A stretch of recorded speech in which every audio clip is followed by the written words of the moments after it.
Let's talk about basics of functions and their graphs. And let's start with y equals x squared minus 9. When we look at this, we know that this is an equation. In x and y, x is the independent variable and y is the dependent one. Any x value I choose is going to produce an y value. So let's discuss a few questions. So the first question, is this a function? So is y equals x squared minus 9 a function? Well, the definition of a function is a correspondence from a first set called domain to a second set called range, such that each element in the domain corresponds to exactly one element in the range.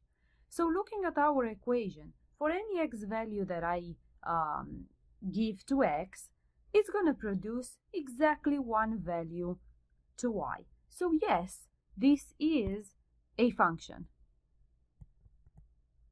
Yes. Now, if you are wondering, well, how does an equation that it's not a function look like? So let me write something that it's not a function. If we had y equals plus minus square root of x, this would not be a function because look, if x equals 1, y equals plus minus 1.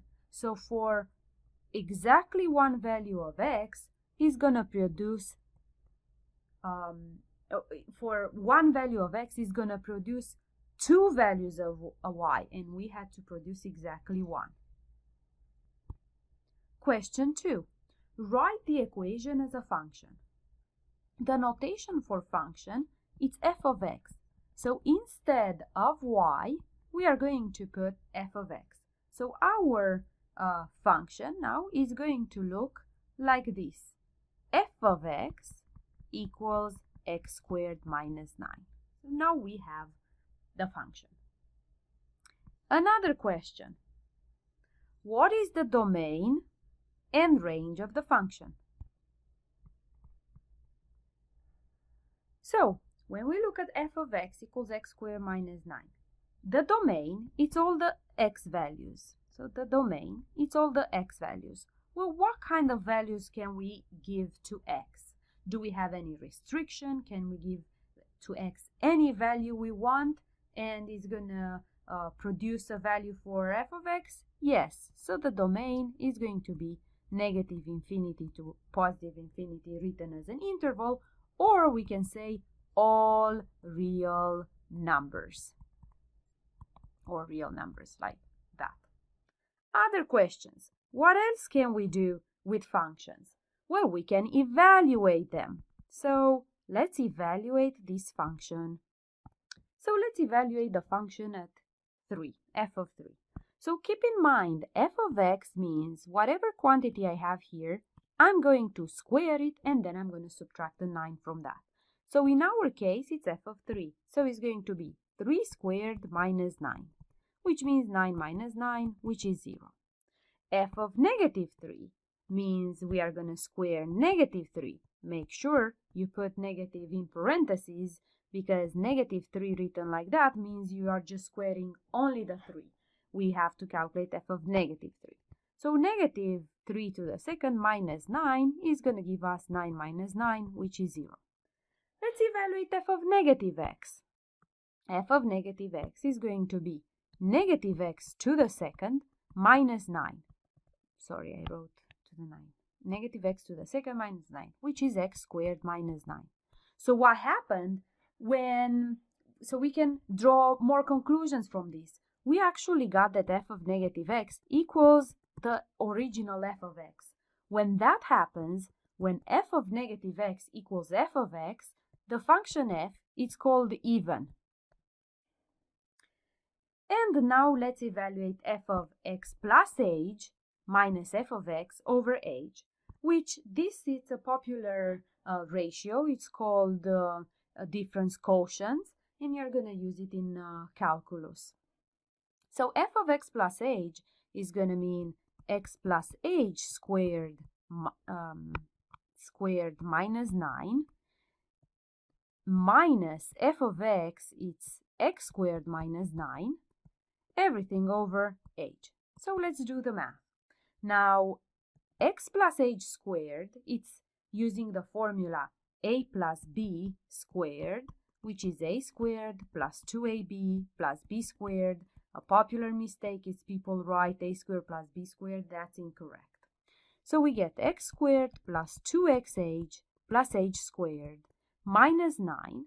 And then we have minus x squared minus 9. So we get minus x squared plus 9 because the negative changes all the signs after it.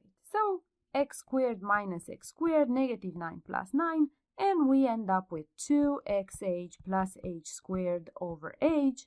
We can factor out an h out of the numerator, and we get 2x plus h over h, and we cancel the h, and we get 2x plus h, but we considered h to be anything but 0, right? Because we had h at the denominator.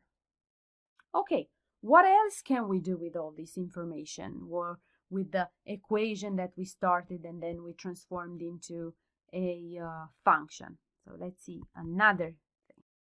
Another thing that we can do is we can graph. So the function that we had was f of x equals x squared minus 9. So let's graph it using values. So I'm going to make a table of values. I'm going to plot x and f of x or y. And let's give some values to x. And I'm going to give negative 3, 0, and 3. And I chose these numbers because I have an idea that the zeros, the solutions of this x squared minus 9 are when x equals 3 and x equals negative 3. So let's evaluate it. F of negative 3 is negative 3 to the second minus 9, and we already calculated that. It's going to be 0. F of 0 is 0 to the second minus 9, which is negative 9. And f of 3 is equal to f of negative 3, and we get 0. So let's graph this.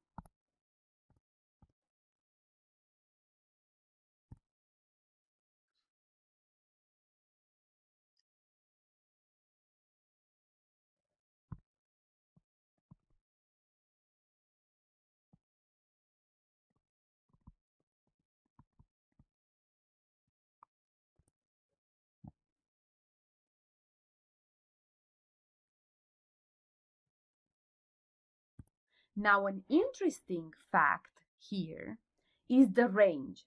So while the domain is all real numbers, let's take a look at the range. The range is all the y values. And if we take a look, our graph starts here and expands on the y-axis here, right? So what do we notice? We notice that the range, it's actually from negative 9 to infinity. Right? Because there is nothing here. Our graph does not go all the way to negative infinity. So I wrote down here the domain and the range. I put bracket at negative 9 because it's including negative 9, right? We have the actual point included in the interval. Another thing that we can talk about by having this graph is the intercepts. So the intercepts, I can have an x-intercept and y-intercept. So just by looking at the graph intersects the x-axis here and here. So what does that mean? It means the x-intercept, it's at negative 3, 0. It's a point on the graph, and at 3, 0. These are the x-intercepts, which we know because we actually computed them here. Sometimes they're not that obvious, and you will have to do some math, which is actually found by set y equal to 0, or f of x equal to 0. So if you set x squared minus 9 equal to 0, you'll get x squared equals 9, x equals plus minus 3. So this is how you do it analytically and from the graph. And then the y-intercept. The y-intercept is located here. So it's of coordinates 0, negative 9. And to find it, mathematically, because not all the time you can read it nicely from the graph, we set x equal to 0. And we have f of 0 equals 0 to the second minus 9, which is negative 9. And it's the same thing that we got here. Okay, I hope this helps.